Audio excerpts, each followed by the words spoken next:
हमारे पास ये सैमसंग की मशीन है फ्रंट लोडिंग, जिसमें इसका स्पाइडर टूट गया है। स्पाइडर टूट गया है तो हम इसे रिप्लेस करने वाले हैं, तो इसके लिए हमें पूरी मशीन ओपन करनी पड़ेगी। तो ये हमारा मशीन यहाँ पर ओपन करने का काम चालू हो गया। और ये बैलेंसिंग रहता है, सामने तो बैलेंसिंग कवर, पीवीसी कवर सब ओपन करेंगे। और इसके अंदर काफ़ी गंदा है तो इसका सर्विस भी करेंगे। देखिए ये मेट ड्रम है जो एसएस की, इसमें पीछे स्पाइडर लगा रहता है, तो स्पाइडर देखिए टूट गया है। और स्पाइडर की हम फोटो दिखाते हैं, देखें ये स्पाइडर है, उससे नया डालने वाले।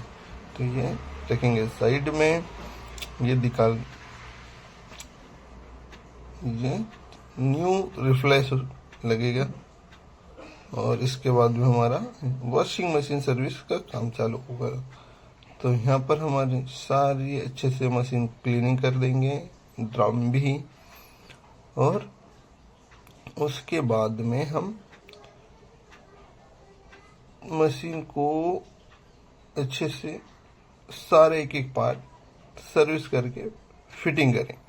तो ये देखिए हमारी सर्विस होके सारे पार्ट रख दिए हैं और यहाँ पर स्पाइडर फिटिंग का काम चालू है। तो देखिए दोस्तों, ये स्पाइडर फिटिंग कर रहे हैं यहाँ पर। और इसके बाद में हम मशीन में स्पाइडर लगा देंगे। ये वैसा डालना बहुत ज़रूरी है। और ये देखिए ड्रम में लगा रहे हैं ये बैठ गया हमारा। अभी उसका कवर ऊपर का, ऐसे करके आहिस्ता आहिस्ता सारा एक फिटिंग कर लेंगे और मशीन हमारी अच्छे से वर्क करने लग जाएगी। कुछ प्रॉब्लम नहीं आएगा मशीन में। हमने क्योंकि पहले ही सर्विस कर दिया, क्योंकि ऐसा प्रॉब्लम होता है कभी कभी कस्टमर का तकलीफ भी आता है कि उसमें अंदर वाइट धागे वगैरह आ जाते हैं कपड़े में, ऐसी समस्या आती है। तो हमने वो सारा काम पहले ही कर दिया सर्विस में। और ये हमारी मशीन यहाँ पर पूरी फिटिंग हो गई। ये डिटर्जेंट ट्रे, अभी इसके बाद लास्ट टॉप बचा हुआ है।